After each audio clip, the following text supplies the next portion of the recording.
Национальный лидер туркменского народа, председатель Халк Маслахаты Туркменистана Гурбангулы Бердымухамедов совершил рабочую поездку в Ахалтякинский конный комплекс президента Туркменистана. Герой Аркадак ознакомился с ходом масштабной реконструкции объекта, где в соответствии с международными стандартами внедряются передовые цифровые решения и уникальные инженерные технологии. Масштабное обновление инфраструктуры началось с подъездной магистрали, при строительстве которой впервые в регионе применен метод десятислойного дорожного покрытия. Данная технология в сочетании с инновационной дренажной системой гарантирует исключительную прочность полотна и эффективный отвод осадков. В ходе смотра территории Гурбангулы Бердымухамедов подчеркнул важность создания максимального комфорта для зрителей, поручив модернизировать трибуны так, чтобы обеспечить любителям конного спорта лучший панорамный обзор. Особое внимание в проекте уделено внедрению технологий искусственного интеллекта.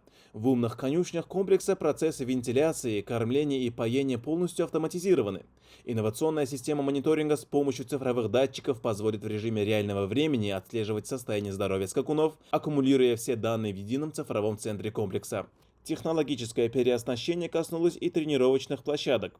В крытом манеже применена уникальная система нижнего увлажнения белого песчаного грунта, что обеспечивает его оптимальную плотность.